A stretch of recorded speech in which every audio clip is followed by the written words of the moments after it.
because you're in a different state. And therefore, it has a different meaning. In all cases, though, it's a single outcome. It's you do the circle of excellence, you've got the excellence. You add the resource, you've got the resource. You do the change personal history, you feel calm and resourceful in that situation next time it comes around. Now, talk about the difference between a response, a state, and a skill or a behavior. You've also learned things where you simply didn't have the resources. That is, that you want to do something, maybe it's publish a book, maybe it's start a business, maybe it's do something with your neighbors in terms of constructing something community-wise, and you'd love to do it, you feel it's close to your heart's desire, you don't know how. In that case, you might want to try on somebody else doing it. Who do you know that does it? And you watch them do it, watch them do pieces of it, and as you know, you paint yourself into that picture, right? Some people say you cut out your face and head and put it on theirs and so forth. But eventually you're watching a movie of yourself doing that behavior in ways that you think are ecological, please you, and are you. Then you're not being somebody else. It's becoming you. And then you step into that and you take that on. Of course, you also might want to future pace it to make sure it's actually there in that future. We've talked about how resources get left in rooms in Colorado. So you want to imagine that resource in that future. That's all about having a different skill or behavior. And in terms of single outcome interventions, there's overwhelming responses. A phobia, a trauma, a traffic accident, something like that. And what you're doing is a dissociation. That's fundamentally what you're doing. Now, there's different means of doing a dissociation. You can do it with the fast phobia cure. That is stepping to observer, watching the whole thing go by, running through it backwards, doing all sorts of things to see to it that you stay dissociated.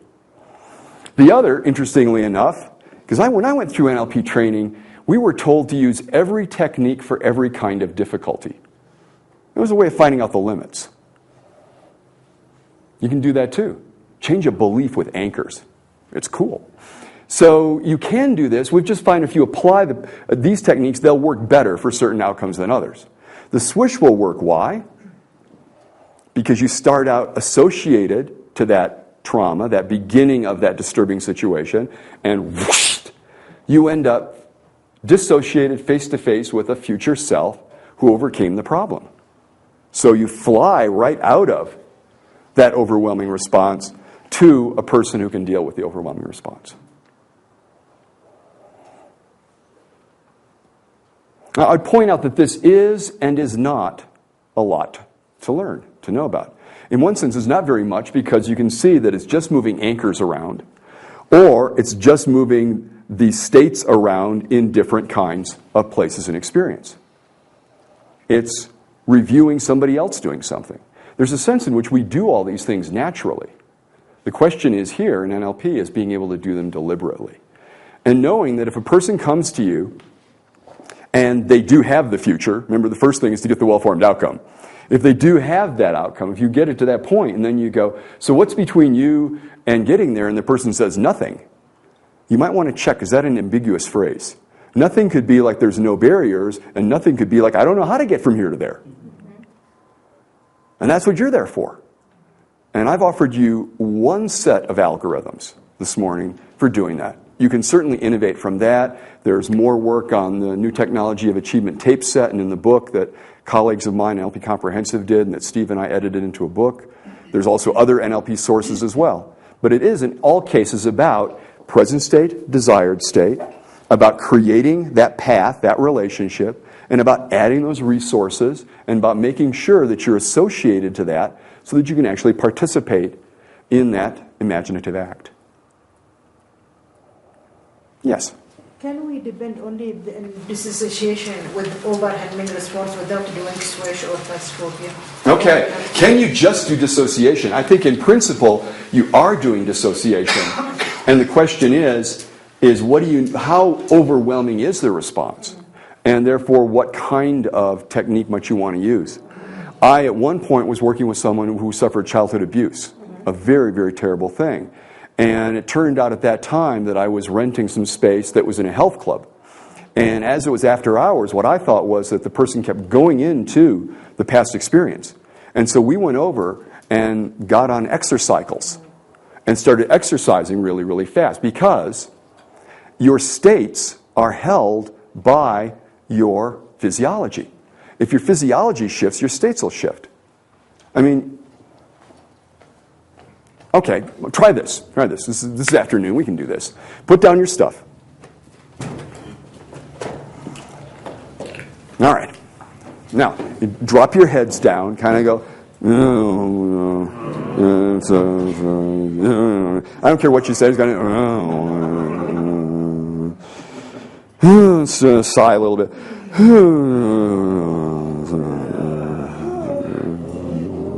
Okay, and notice how you feel. Okay, now lift your head up and notice the difference. Does it make a difference just lifting your head up?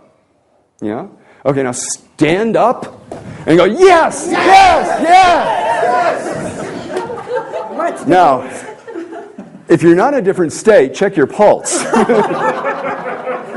All right, have a seat. And notice that for a number of you, it's still kind of, just a little bit still. A couple of reasons for that.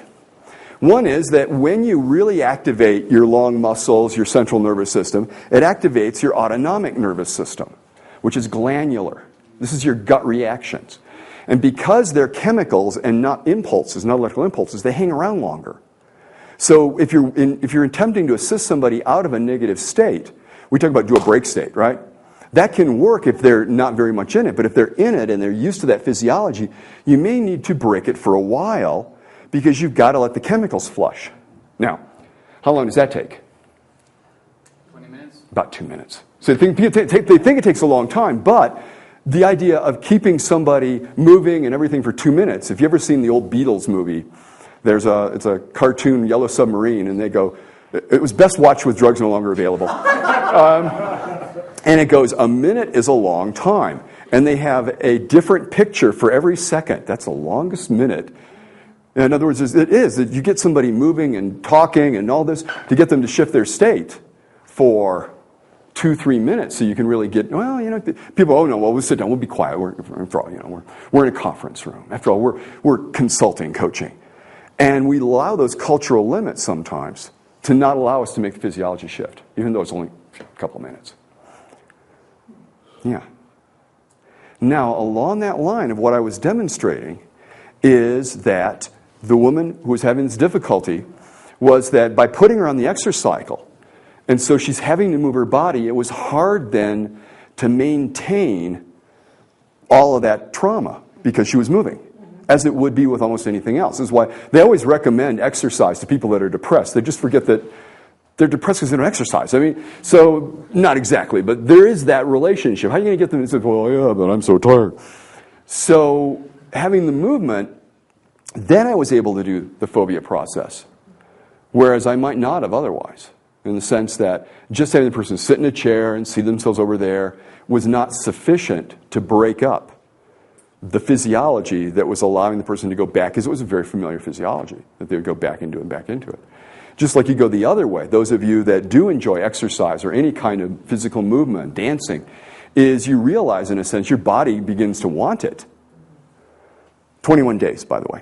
Is that by then you begin to build a habit where there's a new homeostasis, and your body's going, when we go walkies, when we go dancing, and you get this sense of wanting to. But in the first part of that, your body says, you're trying to kill me. Because you're shifting the homeostasis. Yeah? So we're a complex system, and yet when you know these kinds of things, then it makes it easier to deal with. Okay. On the other side,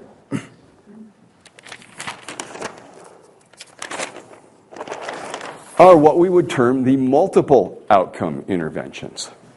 Now I want to be very, very clear on this, and we've even had the words here, is that the difference between a single and a multiple outcome is more than one outcome.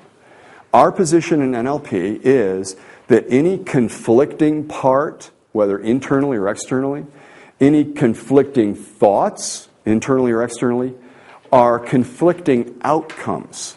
That is, that the other person, part, relation, has another outcome that's different from yours, it's not that they're trying to sabotage you. It's not that there's something wrong with you. It's not that there's some sense of a inner demon, and it's a different theory, right? In our models, the idea is that there's another outcome. You want to get up and come to class today and learn a bunch of stuff, and you want to sleep. It's a competing outcome. It's not like one's good and one's bad. You know, the sleep part of me sabotaged me. It turned off the alarm while I was asleep. And it can seem like that, and if you have fun with it, that's fine. But the idea here is that it's very much, now in the old days, about just getting the outcomes to come together. Boy, that was the day. If you read about that in Structure of Magic Book 2, where the woman had the two parts, but they didn't go to the higher criteria. They just took the two behaviors and slammed them together. You see smoke coming out of people's ears then. It's less elegant, but it was a realization about the fact that we can negotiate the meta outcome. Outcome, meta outcome. We come back over to this idea of going to criteria.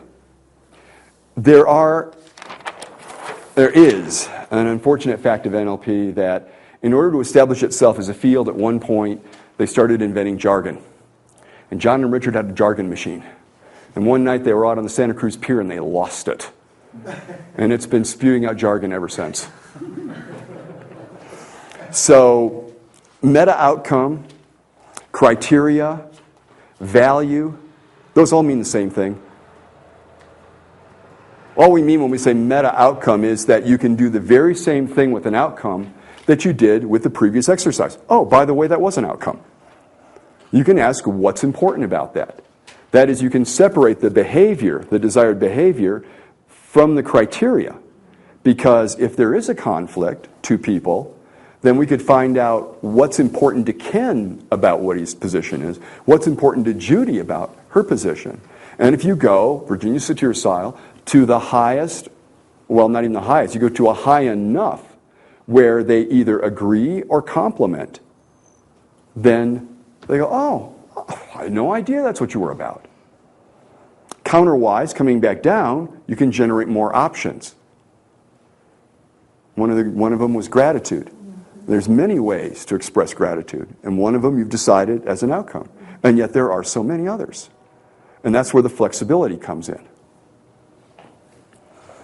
The other skills, pacing incongruities, sorting polarities. You understand the difference?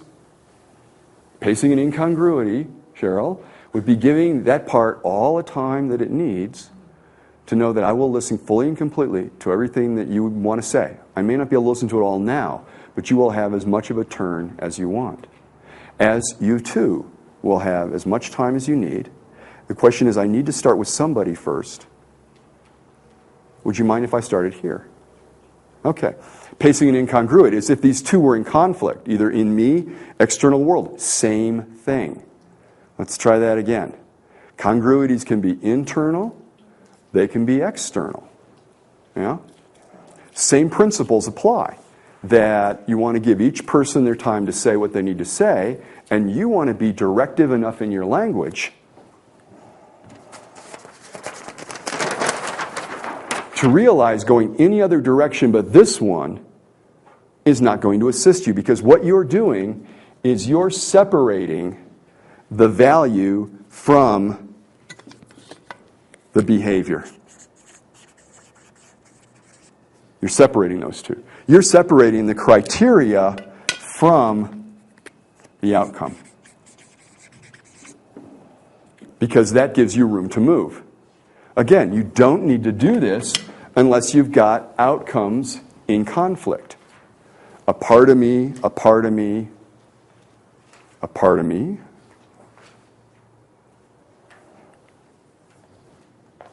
Now, this still takes a little bit of effort for some people to realize that if you're in a relationship, and by the way, if you're alive, you are, that the other half, third, quarter that you are in the relationship, you're all part of a larger system. Anyone who thinks that the individual